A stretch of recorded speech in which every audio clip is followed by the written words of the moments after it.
For comment, I will start first with a land acknowledgement, and that will be followed by an introduction to both of our speakers, Dr. Miriam and Dr. Sadia, and then from there we'll move on to the moderated panel style question and answer discussion, followed by your questions at the very end.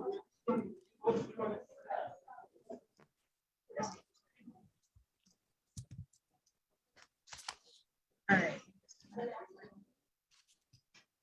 So given the online format of this event, we realize our audience may be joining from different places. We would like to acknowledge the sacred land on which the University of Toronto operates. It has been a site. Sorry, Dania, are you? I think we need a clear connection or voice. I don't think we can hear you that clearly. Is it just me, or I don't know? I can't hear her very well. Okay. Zarfishan, would you be able to read the land acknowledgement? Sorry, Dania, I just don't think we can. Yeah, just give me one. Okay, so while we figure out that, yeah, I just wanted to welcome everyone. Assalamu alaikum, everyone. So happy to have you, mashallah. Very good to see beautiful faces, familiar faces. I'm welcoming I would like to read all your names, but I'm on my phone, so it's hard to read all the attendees, but mashallah, welcome. So happy to have everyone. And this is the Leaders and Learners event with the Muslim Student Association and the Women's Circle. And we also have obviously our teachers from Rabata and Ustaza Maryam. Today we'll get to hear a little bit about their biographies and what they can offer us, inshallah, in a minute. But I just wanted to welcome you all and say that on this beautiful day, and alhamdulillah, we're so happy that we can all gather. I know in the crunch of March is a very tough time for students, but perhaps all times are. But I wanted just to say, mashallah, it's so beautiful to gather to talk about the Quran and about our relationship with it, no matter what status currently we have with the Quran, no matter if you haven't, picked it up in a long time, or if you pick it up infrequently, and you're here to be inspired to connect with it, inshallah. So I hope that's what we get today. So my name is Muzaina Nofal, and I'm from the Women's Circle. And I would like to welcome Ustaza Mian Manajat from the Rabata Toronto chapter. So Bismillah, wa salatu wa salamu ala Rasulillah. Please, Sister Iman, go ahead and introduce us to what Rabata Toronto chapter is. Assalamu alaikum, everyone. Thank you so much, Muzina. It's really a pleasure for me to be here, alhamdulillah. So yes, alhamdulillah, Rabata, as you already know, is a global online institution. And we also have the Ribat Academy. And this is where the fun happened. This is where the learning happened. And what we've been trying to do at Rabata is really bring that culture of living in the shelter of each other in our own communities. So whatever we learn, whatever we want to, everything that we learn that we want to share with others, we have different chapters around Canada, the US, we have a chapter in Bosnia, we have a chapter in Malaysia, and also in the UK, alhamdulillah. So we have chapters all over. And what we want to do is to connect women to Rabata, of course, but also to learn from one another. So I think for me, being here is really an honor to be able to connect with other women who are like-minded and who love to learn and to grow and, to bring the barakah that we can in our own communities as mothers, as students, as aunties. I think that's very important.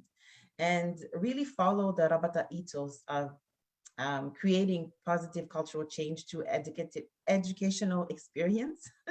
And our vision is really to,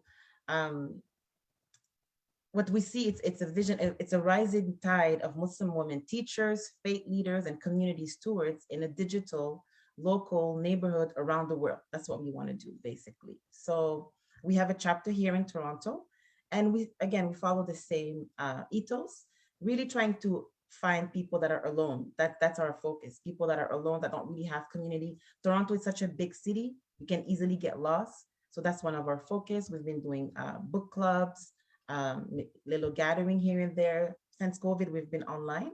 But again, we're trying to uplift one another and be there for one another. So I'm happy to be here and to be representing Rabata. Thank you so much. Assalamu alaikum.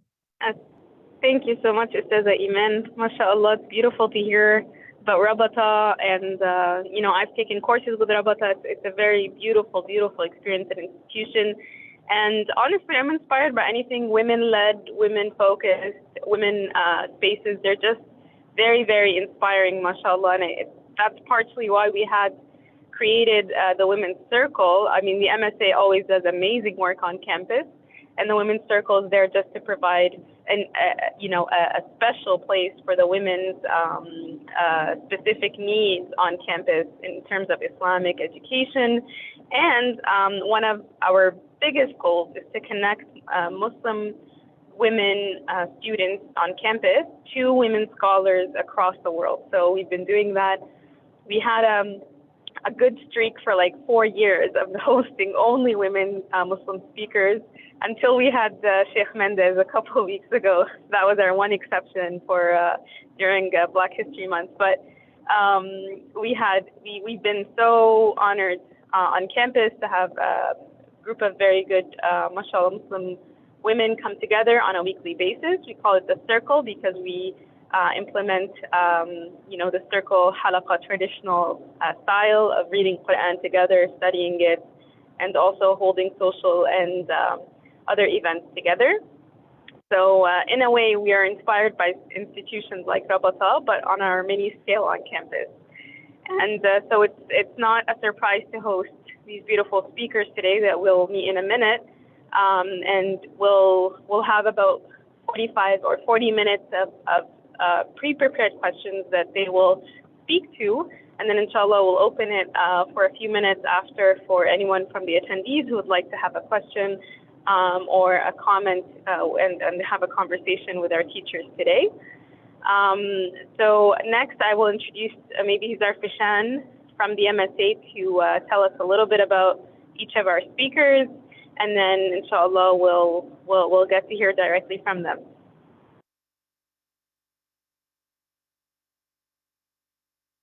I know most of you are on campus. My audio is better?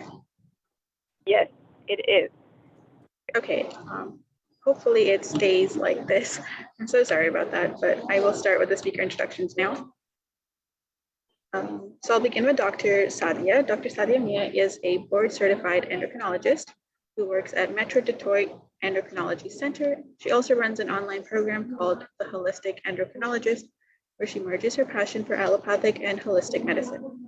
She got her tajweed ijaza from Sheikh Al-Kurdi, may Allah be pleased with him, and another one from Sheikh Prayam Al-Raji, and went on to memorize the Quran. She wrote the book, The Quranic Venture, Inspirations from Women Who Have Memorized the Quran, along with a companion journal. She's a founding member of Rabita and continues to serve on the board while also teaching classes. She has a special interest in transformational leadership and health/life coaching to support women to bring their own visions to life. And secondly, we have joining us today Ustaza Maryam. Ustaza Maryam Amir received her master's in education from UCLA, where her research focused on the effects of mentorship rooted in critical race theory for urban high school students of color.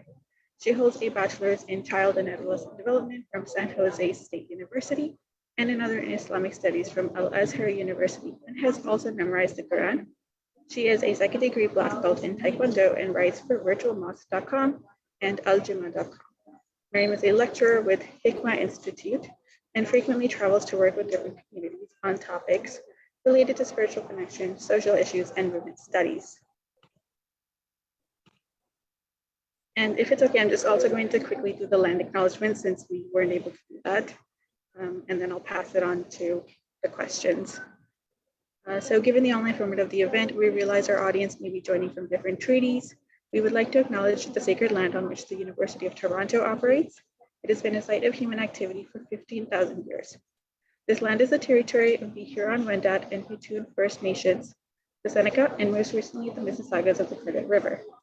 The territory was the subject of the Dish with One Spoon Wampum Belt Covenant, an agreement between the Iroquois Confederacy and Confederacy of the Ojibwe, and allied nations to peaceably share and care for the resources around the Great Lakes.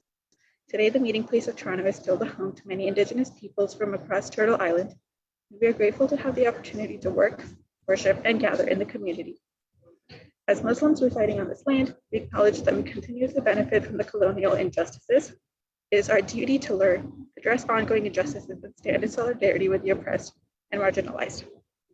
Allah says, O believers, stand firm for Allah and bear true testimony.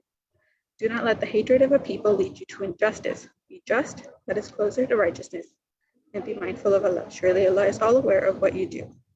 Recognizing the history this university is built upon, it is vital for different communities in this space to center ideas of responsibility, reciprocity, resilience in our work, and be accountable to the treaty relationships we are bound to.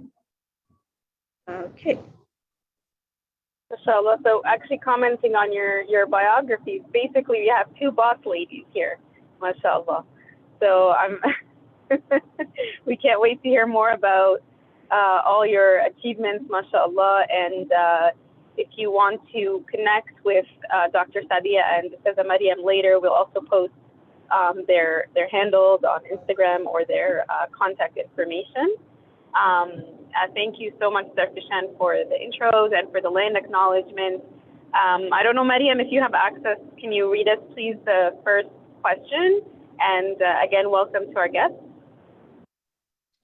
Okay, hello everyone, Assalamu alaikum. So the first question is going to be, in the pursuit of memorizing and learning the Quran, what challenges did you face or are aware of that apply more to women? And for some unsure of where to start, what would you recommend? I guess since I'm unmuted, I will go first. First of all, I do want to thank you for the beautiful introductions and especially the land acknowledgement that really brought tears to my eyes. What a beautiful way to start. I want to mention, as far as challenges, back when I initially memorized the Quran, the biggest challenge for me was not having a lot of role models or women that had done it in my area here in the US. I had to travel to see women who had memorized the Quran and to see that it was something that perhaps I could do as well. I didn't go with that intention to memorize the Quran, but while I was there, I was opened up to this amazing world where women and girls of all ages were memorizing the Quran. When I memorized, I was there in this atmosphere, and that definitely made things easier. Just being immersed in that and being surrounded by women who were doing the same thing. One of the biggest challenges for me was when I came back and I no longer had that support, because it was not as common as it is now for girls and women to memorize the Quran here in the States. Now, mashallah, there are programs for girls across the nation. There is opportunities online and in person, but those did not exist back then. So there was a sense of, I'm on my own. And on top of that, I want to share a story where it has a happy ending, but I'm just going to go back a few years. When I first came back after having memorized the Quran, I remember that we had some family friends visiting us from another state. And in that family, the boys all memorized Quran. Every single boy, it was a given. I thought that Auntie would be extremely happy to hear that I had memorized the Quran. When I told her, actually, I think my mom probably told her that, Sadia was in Syria and this is what she did. She actually said, Bete, girls shouldn't memorize the Quran because when they grow up, they'll have too much housework and they won't be able to review. That attitude was kind of pervasive back then. And the reason that I want to bring up this story is because that was at that time. So that was challenging for me. It was like deflating a balloon. I was almost like, well, I already did it. So, alhamdulillah. But I just want to share that this same auntie a few years ago came back again and visited us. And now she was probably telling me that not only had many of her granddaughters memorized the Quran, but each one was in the journey somewhere at some point, and even her great-grandchildren. So she had grandchildren and great-grandchildren. She's proudly telling me this one finished it, this one is working on it. So I feel like times have changed. I feel like the challenges that was my challenge, personally, my challenge back then. And of course, there are always different challenges, but I feel like that one, alhamdulillah, that the tide has changed and it is continuing to change. And mashallah, with the work that Ustad Maryam is doing with the foremothers, I know that that has opened up so many doors for women to see other women and hear other women recite Quran. So Jazakallah khair for the beautiful work that you're doing, Ustad Maryam. The second part of your question, I didn't know if you wanted to tag team. I just wanted to share one thing about what you mentioned. You asked, where does one start? And what I want to say about that is, one starts with an intention that, Ya Allah, I want a relationship with your words. That's the very first step. So inshallah, that relationship might evolve into step-by-step, learning how to recite it properly, falling in love with reciting it, falling in love with hearing it. And it may lead to memorization of Quran.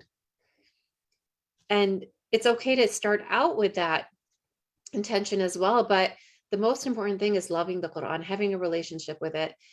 One thing that one of my friends, when I was interviewing her, and I asked her, what is the one piece of advice you would give to people who want to memorize the Quran? And she said, you will not be able to memorize the Quran until you love it. So find what it is that makes you love it. Those words are so beautiful and so deep. For some people, that love of the Quran comes from reciting it, listening to the recitation, the sounds. Some people who are very like oral learners. For some people, it could be the tafsir, really wanting to dig deep into the tafsir. For some people, that love could come from the Arabic of the Quran. Some people who love grammar. My grammar teacher, she's, mashallah, I love her. She, I jokingly, lovingly call her a grammar nerd, and she calls herself that too. But for her, going through the grammar of the Quran it gives her goosebumps. And for some people, it's all of them. So start out with that intention that I want to have a relationship with the Quran, and then which one of those pathways is most accessible for you and the easiest. And of course, recitation of Quran, learning proper tajweed is a very, very important step, because it is incumbent upon every person who has the ability to learn how to recite properly that they should. And so the recitation of the Quran, start there. And then from there, just have an open heart and let Allah subhanahu wa ta'ala guide you deeper and deeper into that relationship with the Quran. And I would love to hear from Ustad Maryam now. Alhamdulillah, wa salatu wassalamu ala rasulillah. Barakallahu fiki, Dr. Sadia. It's such a gift to hear you, mashallah. And mashallah, you're someone who has so inspired me. And the book that you've written has inspired so many women around the world, tabarakallah. It's such a gift to see, like you mentioned, how there are more and more conversations on the need for women to be in spaces of Quran. And the biggest struggle that I experienced mirrors Dr. Sadia's. I wasn't really into religion. And then alhamdulillah, I went to Mecca, it changed my life. I came back. I wanted to start like learning about the Quran. I thought, how do I connect with Allah? Reading his book. And so I read it in translation. I didn't know Arabic, and reading in the translation was just so powerful that I was like, I want to know what the meaning of what I'm reciting is in Arabic. And so I, started working with a teacher, and then something happened with that teacher. And then it took months to find a new teacher. And then I worked with that teacher, and then it took months to find another teacher. It was one woman after another who are, mashallah, these memorizers of Quran who had things come up for them. And so the reason my journey took 7 years is because every time I would lose a teacher, I would spend months looking for one, and then I would find one, and then they would start me all the way over. And so then I would go through the whole part, all the parts I've memorized with the new teacher, and then start again after that teacher couldn't work. And it was one after one, woman after another. And subhanAllah, they all, may Allah bless every single one of them. They all had so many responsibilities. They're juggling so many different, responsibilities. And the reality is that, in our community right now, we don't have women resident scholars in masajid. Women as Quran teachers, yes, we have women who teach Quran and who charge to teach Quran, which is an important profession. But the majority of women who I had interacted with, they were not teaching Quran. They were doing it on the side because they didn't have a position in the masjid to be the Quran teacher for women. They didn't have a position in an organization to be a Quran teacher. They were juggling everything in their lives, and many of them were already working other jobs and helping me learn on the side. And so it wasn't until I went to Egypt where, alhamdulillah, I was able to access a teacher who was a full-time teacher. That was her job. She had many students. Alhamdulillah, I was able to study with her. And then when I came back to California, alhamdulillah, I finished my memorization with, mashallah, tabarakallah, the best sheikh in the world, Sheikh Mahfullah, mashallah, what a gift to be able to study with him. And it was really through his example that I learned not just what it meant to memorize the Quran, but really what it meant as a woman to be a Quran reciter. And that shift for me, subhanAllah, that was a shift that I had never experienced in my life before. I had never seen before. I had heard my own teachers reciting the Quran, but I had never seen a woman recite the Quran. There's a difference between your teacher teaching you Quran and you reciting to your teacher and being a Quran reciter. It's an art, and it's one I had never seen, and it's certainly not one I claim I have. But it's an art to see women as Quran reciters.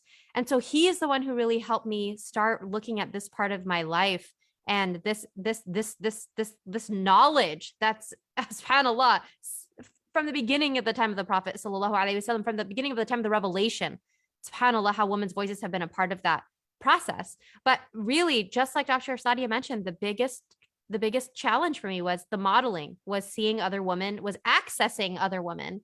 And alhamdulillah, things are changing now. Inshallah, things will continue to change in the direction that isn't it's not a progressive direction. It's literally taking us back to the traditional, the roots of our legacy, of Islamic legacy. And as to advice, just like Dr. Sadia mentioned, when you make the intention that you want to go on a Quran journey, I started with just reading the translation. The translation changed my life. Then I started memorizing it in the transliteration. I memerized all of Surah Al-Mu'minun in the transliteration. That's when you write the English, but it's like Arabic, like Bismillah. That's how I memorized Surah Al-Mu'minun. Sheikh Jamaluddin mentioned memorizing all of Surah Ali Imran with the transliteration. So subhanAllah, when you want the Quran, you're willing to do it even if you don't even know how to read Arabic. But when you make that intention, oh Allah, I want to know your book. I want to hug it and just be in love with it. Even if you don't have time to, not time, but even if you don't know how to read it, maybe you've gone through traumatic experiences within the Muslim community. Maybe you've experienced trauma because of the way the Quran was introduced to you. And you shake when you want to open it. Hold it. Go on walks at the beach and hold the Quran. Go to a cafe and hold the Quran and let the Quran be your companion. Those experiences, when you make the intention, oh Allah, I want to be a person of the Quran, even if you don't complete your journey before your journey in life is completed, but you try and you work towards it, you will be recorded as a person of the Quran. And we ask Allah subhanahu wa ta'ala to record us of those people. So making the intention, seeking the Quran in whatever way, whether it's a physical or an emotional or a knowledge connection, and also work with a teacher. I cannot stress that enough. Rabata has an amazing system of women who teach the Quran. Work with Rabata. Working with a teacher consistently is so critical to be able to go through your journey, inshallah. So, Maryam, you said being a person of the Quran. What does that? Why should we try to be or strive to be a person of the Quran? The Quran is breath. The Quran is your soul. The Quran is life. The Quran is everything. When you are a person of the Quran, it's not like, oh, I memorized a book. No, it's your character has to change. Your interactions with people change. The way you view the world shifts. Your empathy with other people, the accountability you hold for yourself and the standards you hold for yourself and the interactions you have with people who are vulnerable. It changes your life, and because it should change your life.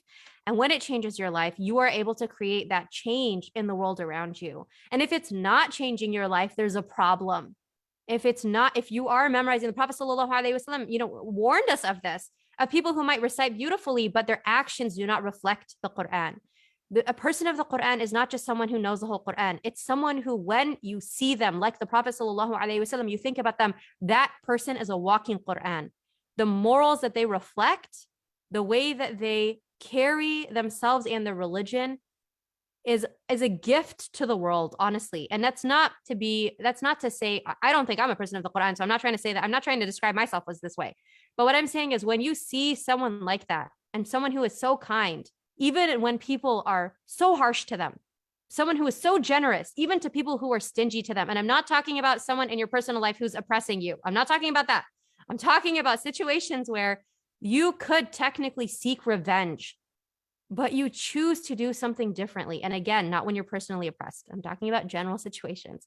That's a gift. That's a gift to the world. Imagine policies created in ways where there's justice brought to those who are oppressed, but at the same time, there is just mercy in the justice. SubhanAllah. So why should you be a person of the Quran on a personal level? Your life will change. SubhanAllah. The way that you see yourself shifts. Those insecurities that you have will still be there, but you know you're not alone as you process those insecurities. The toxicity that you may experience in your life may still be there, but you know that you're not alone when you call out to Allah subhanahu wa ta'ala.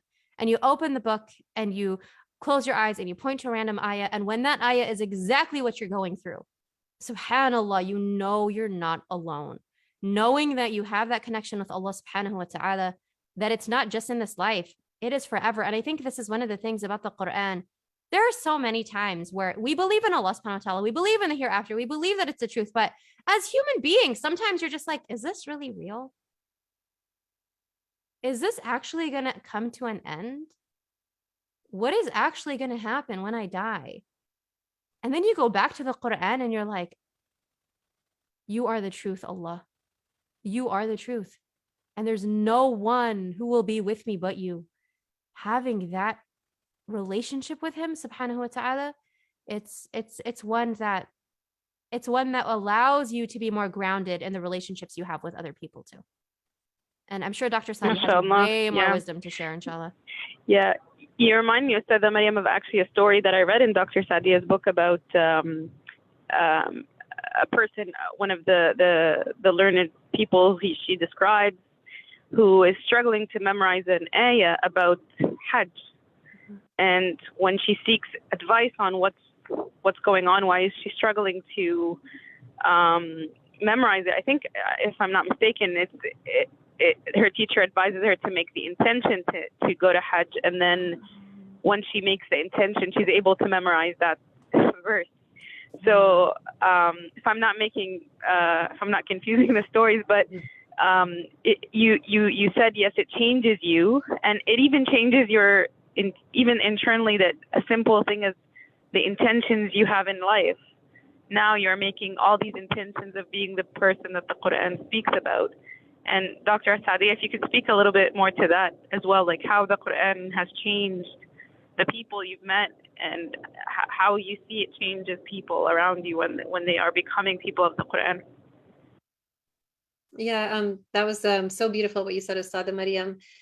So many of the stories that when I interviewed women, they said a lot of beautiful things about their faith.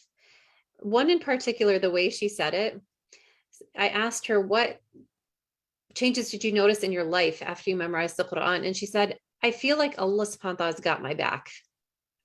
At the end of the day, I love how she put it. It was like Allah subhanahu wa ta'ala, he's got my back. And that's faith. That is faith, really feeling like Allah subhanahu wa ta'ala has got my back. It makes me so sad, even in supporting women with the Quran journey, how there's so much fear and so much self-beat up about being on this journey, and, oh, I'm not doing good enough, or in general in life, there's just so much self-beat up. I'm not good enough, X, Y, Z. Whereas when I think about it, especially somebody on the path who's memorizing the Quran, you are spending time with the Quran. Like, how many people in the world are taking time from their day to sit and not only memorize, but any time that is spent with the Quran is beautiful and it's amazing. And then to turn around and think that Allah subhanahu wa ta'ala is not going to be, happy with me or my effort. So the more time that I see that women do spend with the Quran, there is this feeling of closeness to Allah subhanahu wa ta'ala that, I feel like Allah subhanahu wa ta'ala loves me. Not to say that, oh, I'm perfect or that I don't do things wrong. I will say for me personally, I do so many things wrong every single day. I make so many mistakes, but I know that Allah subhanahu wa ta'ala loves me. Like I feel that love. I feel that closeness, even when I know that I've made mistakes, but it's this constant thing that Allah subhanahu wa ta'ala is right there. And the other thing I want to mention is that the Quran is a protection. And I remember that there was a time in my life where I had to make a lot of different decisions. And there were certain decisions. I was talking with my teacher who was abroad, and I was telling her, I don't know why, I just don't feel comfortable with this particular thing. It wasn't even anything bad. I was like, it just makes me very uneasy. She told me, she said, "Ya Sadia, that's the Quran in your heart. That is what is giving you this sense of discernment. It's giving you, you can't even explain it. You can't explain why your heart doesn't feel comfortable with it, but it's your guide. It's guiding you." So there's that part of it. And then there is that part where the Quran is our teacher. It becomes our teacher. So you mentioned the story in the Crowning Venture of the person who was struggling to memorize the ayat about Hajj. And that was because she hadn't intended to go on Hajj, even though she didn't even have the money. She wasn't going to have it for the next few years, as far as she knew.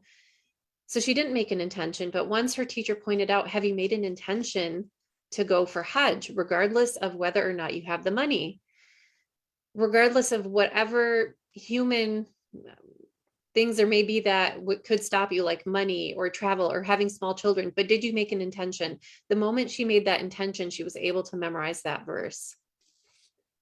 Another example, the Quran is a very sensitive barometer to our states. So when we have that relationship where we are either, it could even mean our daily recitation, not even memorization, but memorization is even more sensitive. When we're struggling, sometimes if we look and see what's going on in my life, is somebody upset with me? Did I do something yesterday that is in a way putting a veil between myself and the Quran, between me and the Quran?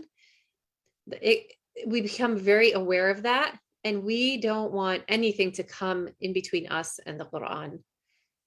So in so many different ways, it becomes our guide, it becomes our teacher. It's alive. The Quran is alive. It's a relationship. That's how, when I say have the intention to have a relationship with the Quran, it is a real relationship. That's beautiful. I think we forget often that it's something alive as well. The words are not sort of in the past. They're something that is continuously applying to our life and continuously speaking to our needs and states of being.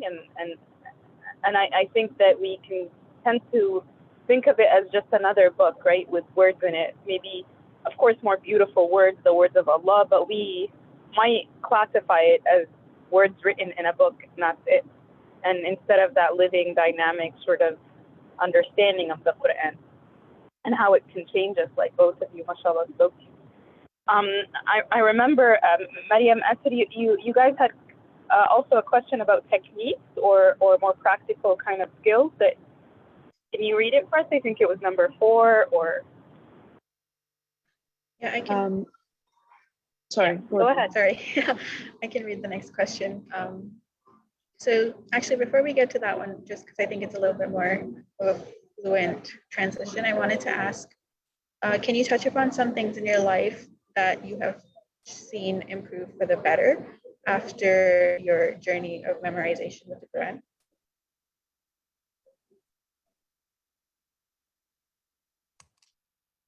So I did mention, some of those things where I feel that I it's given me, I mean, and if you look at the Quran and one of the names of the Quran, you know, when we talk about like being able to discern, right?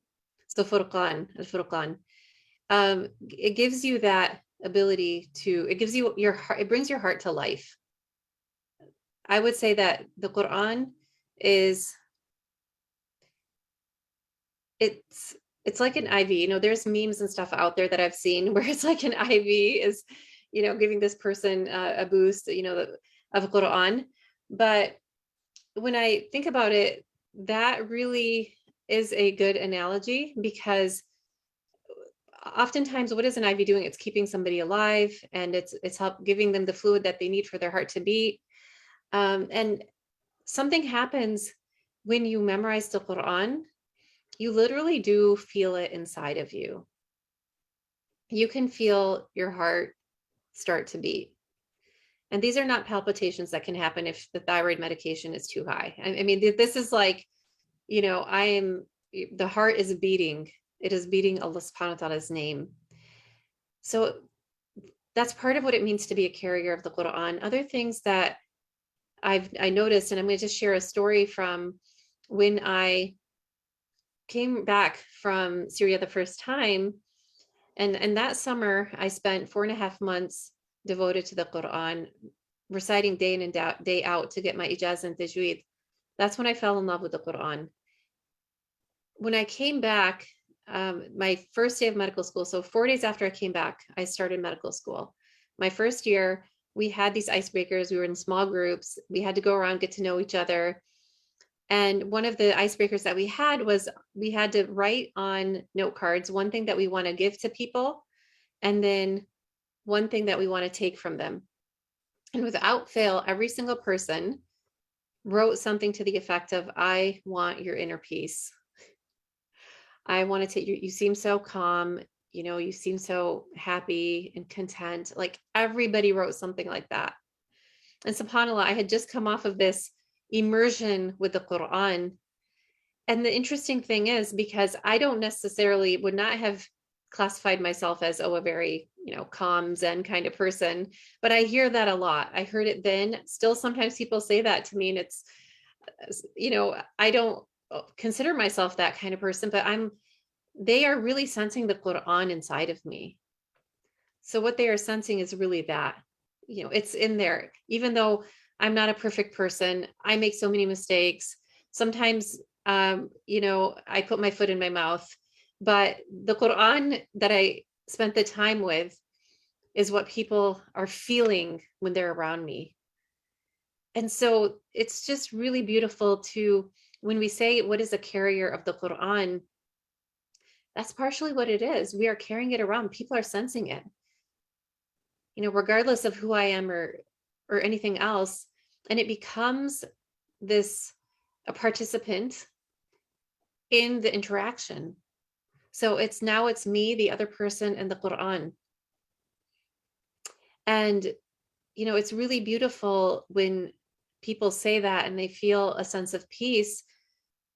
It's a blessing to be able to bring that to people, that sense of peace, you know, even though, again, like, do I live up to it? No. Do I wish I was better? Yes. But, you know, subhanAllah, the time that you spend with the Quran, it stays with you every single moment. And that's why, you know, when I know I'm kind of diverging a little bit, going on a tangent, but in my class, I don't have the students set goals of, I let them have a goal if they want to have it, you know, but I don't have a specific goal like, okay, every day you have to memorize 5 pages. The goal is every day spend a certain amount of time with the Quran. For that class, it's minimum of 20 minutes. So it's spend the 20 minutes a day with the Quran, make it consistent. And at the end, don't beat yourself up for how much you were able to do or not do. I mean, as long as you put in the effort, then the result is up to Allah subhanahu wa ta'ala. But you spent 20 minutes with the Quran. And those 20 minutes are going to be with you in your heart forever. There's a reward. It's going to go to the hereafter. You're getting the benefit, the barakah in this life, all of it. So just really starting with the mindset, let me just start spending time with the Quran. And like Ustad Mariam said, step one, for some people, is just touching it. I loved how you described that, especially for people who may have trauma or bad experiences, just touch it.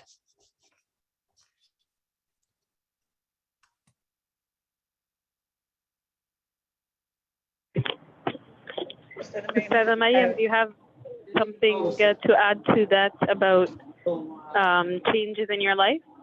MashaAllah, Dr. Sadia, that was so beautiful. Barakallahu fiki. SubhanAllah, just echoing, just very emotional listening to you. There is, I think, two aspects of my life in generalities. I know we all have like personal stories, like, where something happens and it's because of the Quran, but there are two generalities that I think I've noticed in myself, but I've also noticed this in other people. And the first is that when you work towards memorizing the Quran follows you, and the Quran seeks you out. I don't know how else to describe it. It's so many stories that you will read in books on the righteous people of the past where, something happened to them and it was this particular ayah, and then they went somewhere else and it was that same exact ayah. And that's Malik ibn Dinar's story, for example, rahimahullah. But there are so many times where you might feel you make istikhara about something and you're confused. You feel overwhelmed over something in your life and you make dua and you're like, oh Allah, I feel alone. Oh Allah, I don't know what to think. Oh Allah, these people are saying this. Oh Allah, is what I've been doing even the right thing? And then Allah will bring you the verse, and to someone else it's a beautiful verse, but to you, you know exactly why Allah sent that verse to you. SubhanAllah, I can't tell you how many stories I have like this where, something happens in my life and a friend of mine who I haven't heard from in forever will randomly send me a recitation of her reciting that particular ayah. Or like walking into a masjid and the verse that they're reciting as you walk into the masjid is the exact ayah that you need to hear. And SubhanAllah, this is not a personal story. This is the same story Dr. Sadia has experienced, and I don't even question it. I know she's experienced it. This is a common theme. When you seek the Quran will be with you. And I think that knowing that over and over, just anytime you wonder about your life, like, oh Allah, are you even listening? Like, how is this not proof that he's listening to you? Your very explicit, very specific situation that you might have whispered out to him, but you haven't even said all of it, but he knows because of what's in your heart, subhanAllah. So that's the first thing. And then the second thing is just for me as a woman in particular, a woman who's extroverted, a woman who who has to hide most of who I am in our community, just because I feel like our community doesn't value women like me in particular. I'm very cautious with who I am in public, because I know that if I showed all my love for things, it would just be, I would be destroyed. And every time I go through that pain of just experiencing this in our community, it's a very painful wound here. I open the Quran and I have to remind myself, like, oh Allah, you created me this way. And that's not something to hate about myself, because I hated myself for a very long time because our community made me feel like my personality was wrong in and of itself, and that Allah subhanahu wa ta'ala didn't value women who, had these personality traits, and that it's not modest to have energy. And subhanAllah, knowing that those are cultural understandings, knowing that those are not from Allah, going through the Quran and just feeling like the Quran values my recitation. Allah subhanahu wa ta'ala, I shouldn't have said it like that. I should have said Allah subhanahu wa ta'ala values my recitation of the Quran, even when I have a very strong voice. And I'm not saying that as a compliment. I'm saying that as I struggle with that. I've never heard women reciting. Inshallah, all of you will hear women reciting, because the Qari app, inshallah, is coming out the 1st of Ramadan, and you're going to hear all these women with amazing recitations, inshallah. I didn't hear that. And so I tried to mimic men. And so I don't know how to have that light, flowy recite. I don't even know how to do it. I've tried so hard to copy women as they recite in these high pitches. I don't know how to do it. And for so long, and until now, it's something that brings me a lot of insecurity, honestly. But then I think, well, Allah subhanahu wa ta'ala, he loves to hear you recite no matter what. And that's when you're struggling with your recitation. That's when you feel like you sound like nails on a chalkboard. That's when you make mistakes. He gives you double the reward. So knowing that as a woman, You matter to Allah subhanahu wa ta'ala, even when other people make you feel like you don't. I feel like that's one of the biggest blessings I've felt in my relationship with the Quran. MashaAllah. Very touching and beautiful. May Allah make us all able to benefit from the Quran that way, inshallah. I wonder how both of you actually had experience. Apologies, my daughter is crying. But how the Quran has made it has been an opportunity for you to connect with other Muslims. How did that happen? And how do you see the Quran as that bond between Muslims? Looks like we're tag teaming. And first of all, I want to say, Ustadha Maryam, I love you just the way you are, and don't ever change. Alhamdulillah, your energy and your passion, all of it, mashallah, is beautiful, and your recitation is beautiful. You know, when it comes to the Quran, first of all, I have a few people in my life who are my Quran buddies, and I highly recommend everybody should have that person in their life, that Quran buddy. And what does that mean? It means that person that you can call each other and just talk about the Quran and you're cool. Like, you're both excited to just talk about the Quran. We're not talking about anything else. Alhamdulillah, I would say at least two of those friends. And one of them, it started out every time that I had an hour commute at one point to go and recite, my review of Quran. And after that recitation, I'd always be on this high. And, Sada Maryam, I'm sure you know what I'm talking about. And anybody here, when you recite to your teacher, there's just this high that comes from it.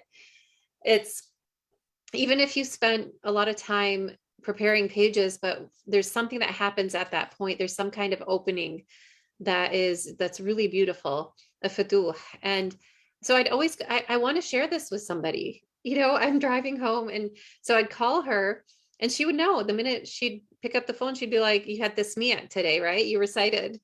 And yeah, and we would just talk about that. And she was also, at one point, she was also my teacher. She's somebody I call my Quran hero, in fact. So these relationships that are solely bonded by Quran, they're beautiful. And I would say that one thing that when I was memorizing, unfortunately, there is something that it's really ingrained in us to not talk about anything that we're doing good. And I know that there is this fear of ayn, of the evil eye. So don't share where you are in your journey. Don't tell anybody. But it also made it a very lonely journey when you don't talk about it. Whether it's out of, there's some modesty there, maybe some fear of losing the blessing. When I interviewed women for the crowning venture, many of them said they were actually afraid to tell people that they had memorized the Quran because they did not want to be looked at as, oh, now she's untouchable or judged, or it's not good enough. One girl said that when she came back after memorizing, and her friend made a joke, she laughed at it, and her friend said, "Oh my God, I'm so relieved that you still laugh." So there was a lot of just privacy and secrecy around it, to the point where one of my very good friends, I didn't even know she had completed her memorization. And it's not something I necessarily went around sharing and telling people either. And when it came to writing the crowning venture, that was the hardest thing for me, was to come clean and have the whole world not only know that I had memorized the Quran once through. I don't even like to call myself hafidha, but not only that, I mean, my very, very personal journey. And for somebody like me, who's a mixed extrovert introvert, it was very scary, to put this out there. Until now, sometimes I'm like, oh man, what I feel like sometimes I have to be the poster child for Quranic memorization. And I know that there's probably thousands of women, I don't even want to say probably, there are thousands of women who have memorized it better than me, and who know it better than me. But a beautiful thing that came from this book is every week I'm receiving a message from somewhere in the world, the Maldives, the Philippines, Australia, South Africa, of somebody who has read my book, and it has reignited their desire to connect with the Quran. Some women tell me they had started memorizing and they stopped for XYZ reason, and it motivated them again. And I mean, these stories, they tell me that, okay, it was worth it. Fine, be the poster child, and be happy. Other people will, inshallah, they'll do better than me, inshallah, they'll like truly become the true hafizat. But so that was one thing, is I really believe that us feeling comfortable just sharing with each other, not fearing judgment, and opening up that door for conversation with other women. And look at the good that's come from my book, the good that has come from what Sadia Mariam's work with the four mothers. I mean, I hear all the time, women are so happy to hear other women reciting Quran. So, kind of getting rid of the stigma of talking about it. And, even when it comes to, yes, there's modesty and everything, but it's not modesty if it's not immodesty if somebody is going to benefit from doing something good. So if you share something, and from that, other people are going to do something good as well. So yeah, I'm so happy that I believe the stage has been set for women to talk about their own stories. Mm-hmm. And joy too, like sharing that joy of what the Quran brings to our life. I think that's very important, and we certainly feel that from your stories. Ustadha Mariam, would you like to add anything about that in terms of the bonds that the Quran has opened for you to kind of cultivate between other people? If you had asked me this question pre the Qaria app, I would have had a totally different answer. But I want to share with you in a different perspective, because subhanAllah, alhamdulillah, on the app, we have over 60 women, and they are from around the world, mashallah. And being able to, so and what is the app again? Can you clarify for those who are not? Yeah. I would love to clarify. It's called the Qaria app, Qaria, the Women Quran Reciters app. Inshallah, it's coming out the first day of Ramadan. This is 2022. Inshallah, it's going to be available for free on Apple and Google Play stores. And it's an app that's just women Quran reciters. And subhanAllah, in the beginning, it was like this journey, as Dr. Sadia mentioned, the Four Mothers campaign was a campaign to highlight women's recitations from women around the world. And so alhamdulillah, we started having different women recite, and I started interviewing women from around the world. And so because I was able to connect with some of those women, they had connections with other women, but those were only certain countries. And so even, for example, the mashallah amazing moderator herself, Ustadha, she connected me with a reciter in the Gambia when she was in the Gambia. So alhamdulillah, I had a connection with someone from the Gambia from her. And then alhamdulillah, it was, a reciter from Nigeria I connected with because I found her online. But then there were the debate Quran competitions where there were all these Quran reciters from around the world. And I was like, how am I going to get the phone numbers of all of these reciters who've been on these international competitions, who've won, and who are the teachers of these international reciters? And so it was such a journey to go using Google Translate to speak in French to talk to someone in Guinea, using, Google Translate to talk to someone in Malay. And how do I even get the contact number for this person in Malay? And it was just, subhanAllah, the journey itself to get the contact information for all of these women has been one that it's just been so incredible. And as soon as I connected with them, it was like, two women who are in the same space, who are in the space of Quran, and all of these women are public reciters already in their country. So none of these women, with the exception of maybe one, is not already a public reciter. SubhanAllah, maybe the exception of just a few. But they recite in public spaces, they recite on stages, they recite in these competitions and on TV. And I just can't believe that my phone book is full of these qari'as from around the world, subhanAllah. But this connection is just like, oh, Quran, of course, welcome, we love you, welcome. And it's just such a gift to be able to experience that in my own personal life. I feel so incredibly unworthy and so privileged. And I pray that you will all be able to experience the same. Being able to, subhanAllah, just seeing other women in these spaces is so inspiring. And when you see the way, subhanAllah, some of them recite in Hafs, and some of them recite in Shu'ba, and some of them recite in Khalf al-Hamza, like they're all different. And you may have never heard of these recitations before, but like the fact that these women are powerhouses of Quran and we have never heard of them, and here in where we are, that in and of itself, many of us, not all of us, many of us have never heard of them. And that in and of itself speaks to the fact that we need more women who are in spaces of Quran, who are going to connect to women in spaces of Quran, to be able to continue to share that message, inshallah. And one of the features on the app actually is to have the contact information of any woman who has any sort of online presence, so that you can, inshallah, directly message her, like listen to her recitation and say, subhanallah, I love this, and be able to directly connect with her. Dr. Sadia, I read her book before I had the honor of connecting with her. And when I was first connected with her, I could not believe it. I saw, subhanallah, the author of The Crowning Venture is connecting with me. I just felt so honored, subhanallah. So that's just something that is just joy. There's no other word for it. It's just joy. It's a gift and it's joy, subhanallah. May Allah subhanahu wa ta'ala bless us always with being people who are connected with people of the Quran.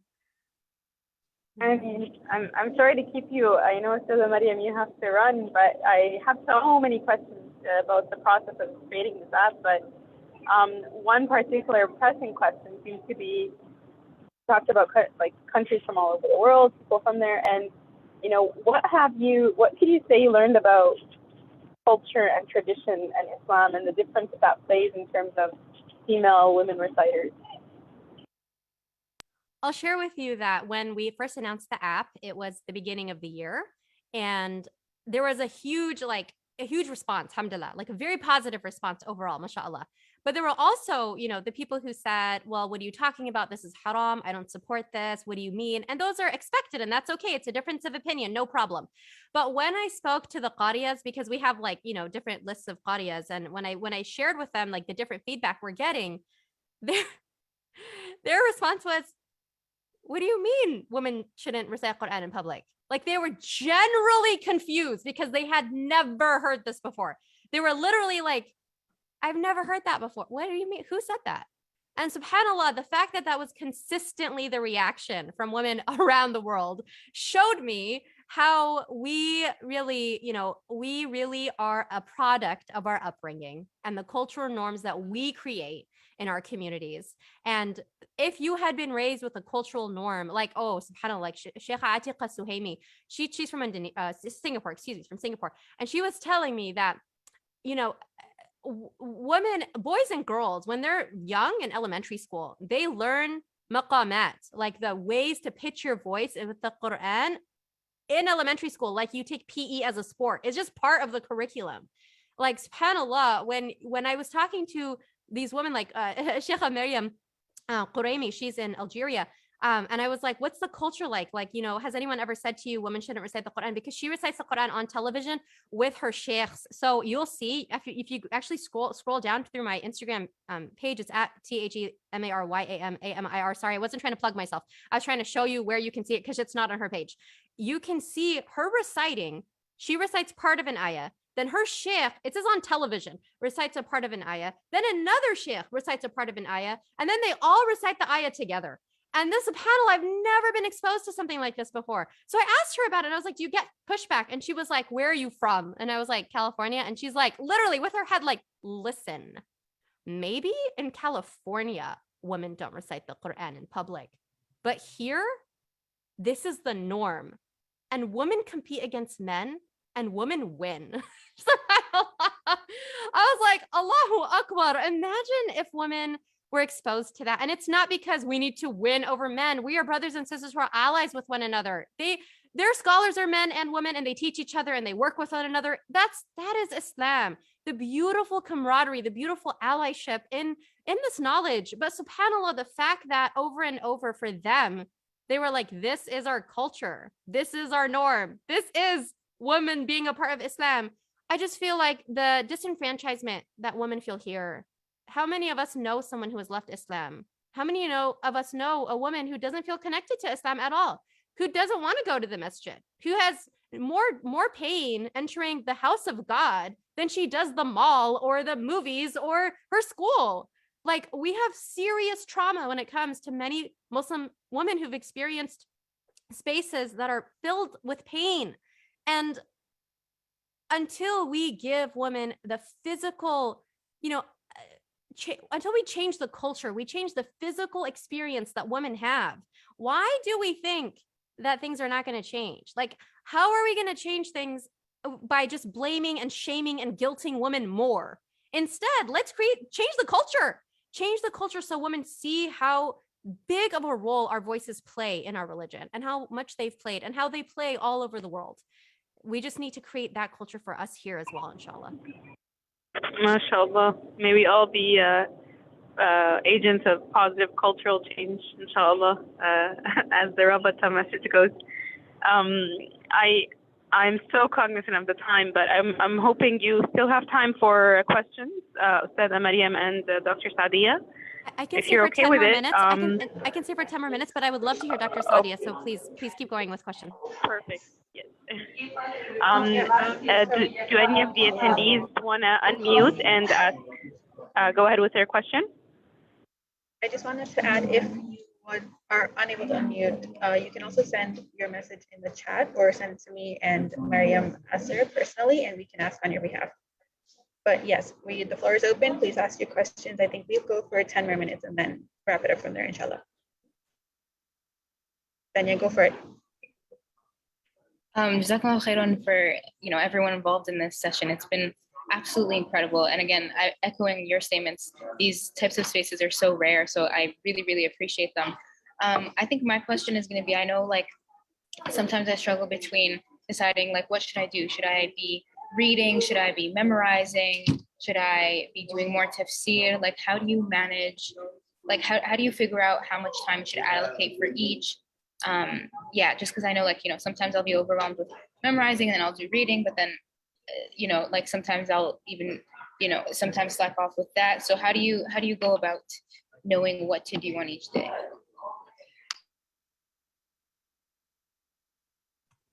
Well, I'll tell you, that's still a question that I ask myself every day. I wish I had the perfect formula. It has been one of my challenges when it comes to how to fit it all in, because it is all important.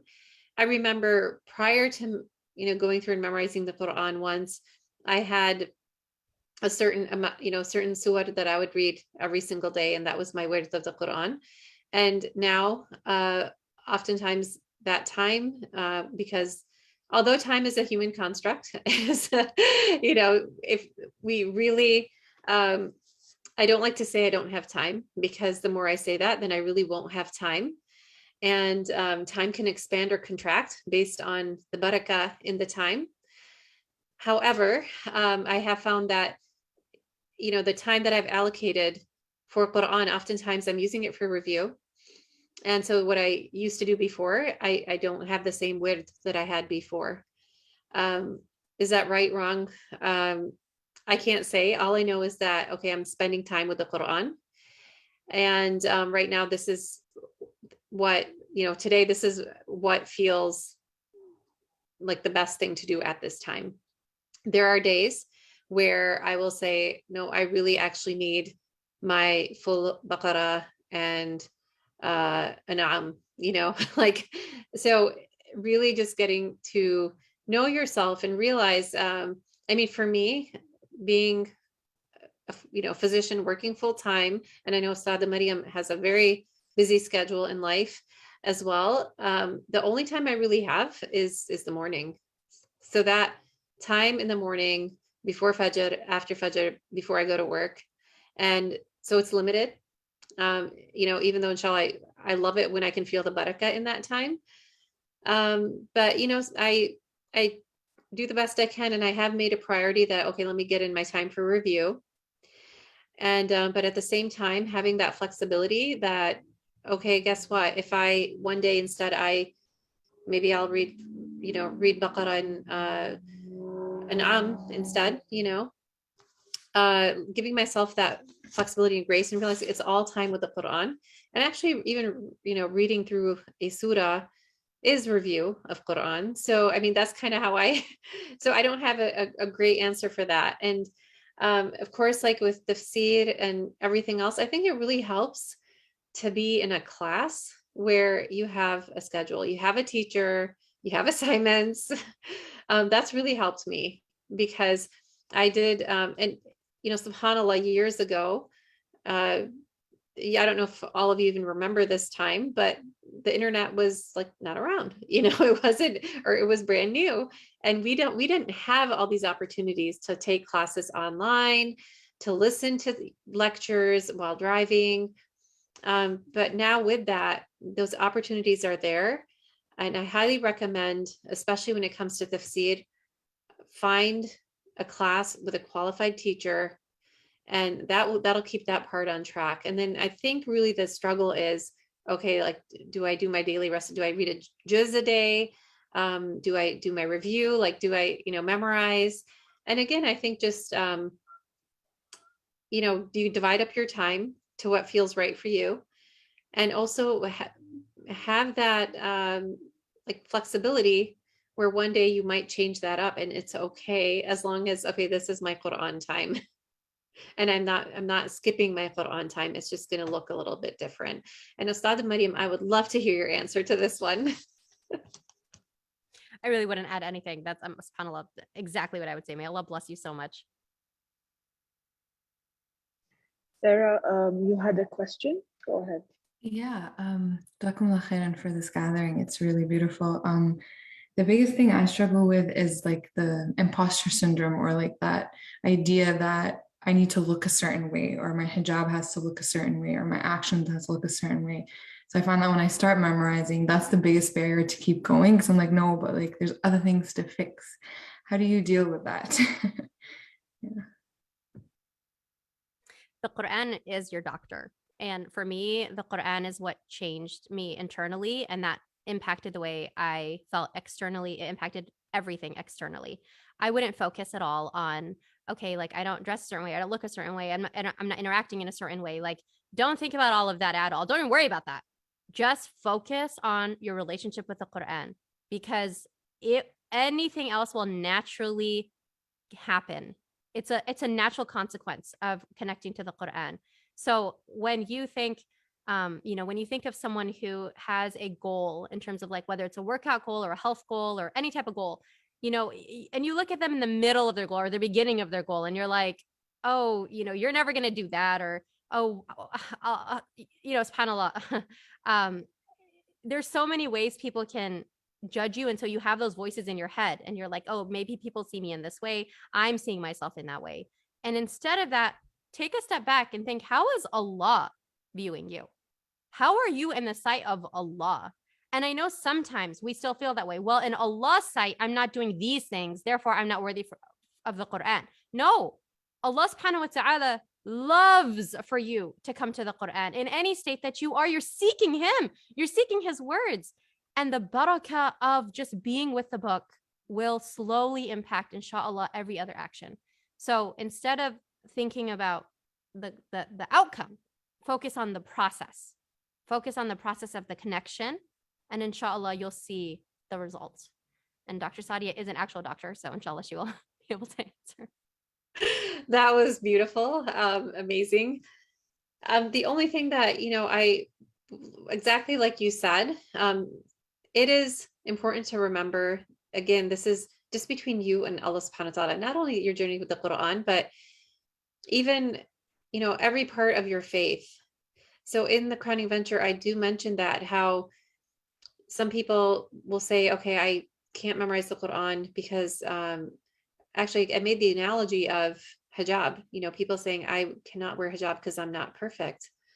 But at the end of the day, who is perfect? The only perfection that exists is Allah subhanahu wa ta'ala. And for us to even think that we could be perfect is imperfect, because we can't. Every single person is a sinner. It's just everybody's sins are different. And so that's one thing. And I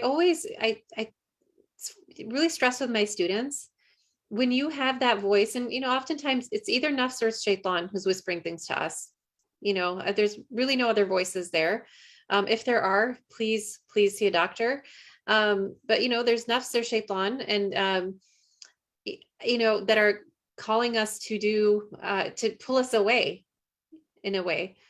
And if we think about it, it's really a fallacy, like saying that, okay, you have to be perfect before you can do X, then we really actually wouldn't be doing anything. I mean, are we even good enough to stand on the sajada and pray? I mean, really, and so don't stop doing a good thing because we're not perfect in other areas, because actually we're never going to be perfect. And I also really stress to my students, think about, because a lot of people stop this journey of the Quran. A lot of people might take off their hijab, they might stop memorizing the Quran. Think about yourself when you're 80 years old. Maybe you live longer. Inshallah, everybody lives long, healthy lives, lives in the pleasure of Allah subhanahu wa ta'ala. But let's say we're on our deathbed.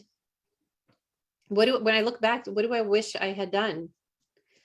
I'm really going to wish that I had just spent more time with the Quran, regardless of like anything else, because not a lot is going to matter when we're there, when we're at that point. We're going to really see what matters.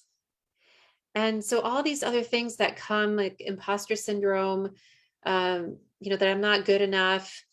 Yeah, I mean, actually, we're all the same. Everybody is the same. There's places where we excel. There's areas where we can do better. And specifically for some reason, I think women are more prone to imposter syndrome, and that's partially society and everything. But at the end of the day, I love what Ustad Mariam said, just connect it to Allah subhanahu wa ta'ala. When we do it, think, what is Allah subhanahu wa ta'ala thinking of me? How does he feel about me? And then the other thing is, I forgot what my second point was regarding that. But yeah, really just thinking that, okay, this is a journey between me and Allah subhanahu wa ta'ala. And, there's exercises actually that, people do. For example, go to your, like when you're 80 years old and look at your life now and be like, okay, that is sometimes a window into, I have an opportunity now to do what I will wish I had done when I'm 80. And so just kind of shut out everything else and focus on that. Because at the end of the day, in the hereafter, it will just be me and Allah subhanahu wa ta'ala. It's just going to be every single person with Allah subhanahu wa ta'ala. And I just wanted to presence that what I said about other voices. I mean, I didn't mean that in a, in any kind of like derogatory way. I mean, schizophrenia is a very real disease that people suffer from. So I'm not like belittling that at all. But it's like we have our inner voices. Maybe it's things that we've internalized that people have told us. But then there's also things that, people might say to us, and we just, block that out and that focus and dua, just pray, Ya Allah, help me in this journey. All I want is to be close to the Quran. Actually, it's a beautiful way to end. Usually we say that we come to dua last. We go through every single other method and we try so many other things. And then at the end we say, okay, now we'll do dua. Well, actually that is the first, the first step. Always start out with that dua, that, Ya Allah, I just want to be close to you. I want to be close to your words. Be honest, even if I find it hard, I'm struggling.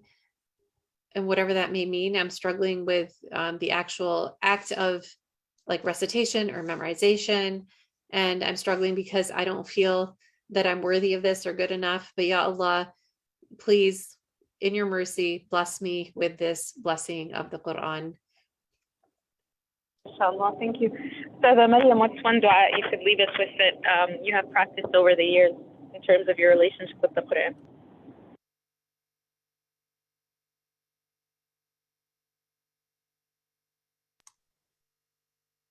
Is that a question? I think Ustadha Mariam is no longer here. Oh. She had to go. Okay, well, we are so grateful, alhamdulillah, that she could join us for the time she had.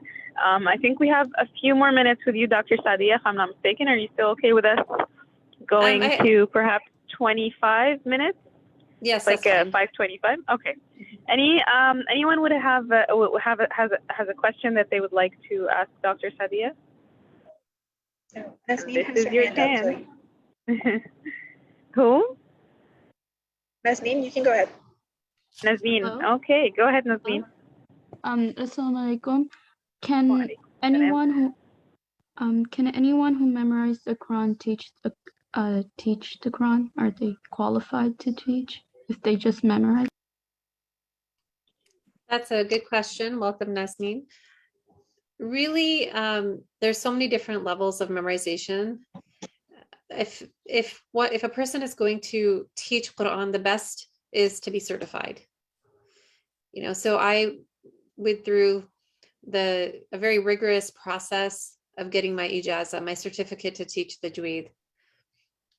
It's the best to find somebody who is, certified through. It's a chain. It's a chain that goes all the way back to the Prophet sallallahu alaihi wasallam, to the angel Jibreel, from Allah subhanahu wa ta'ala, where the Quran went to the angel Jibreel even.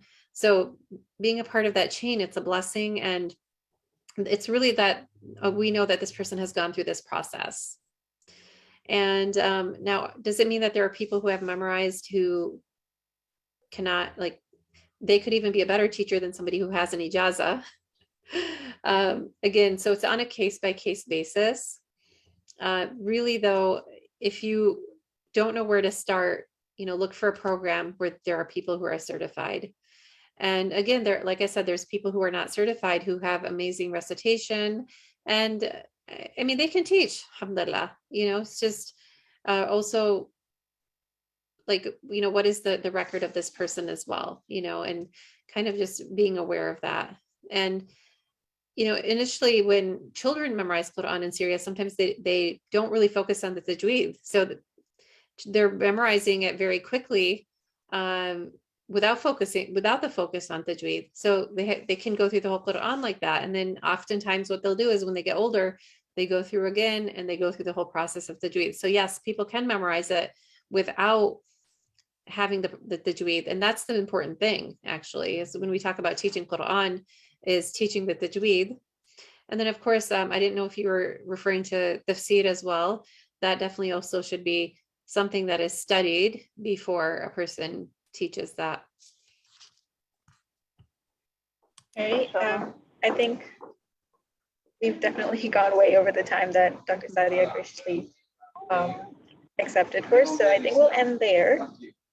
So I just want to say Jazakallah khair on behalf of everyone here. I think we really benefited from everything that both you and Ms. Maryam discussed throughout the event. And I know I was inspired a lot, and I hope everyone else was as well.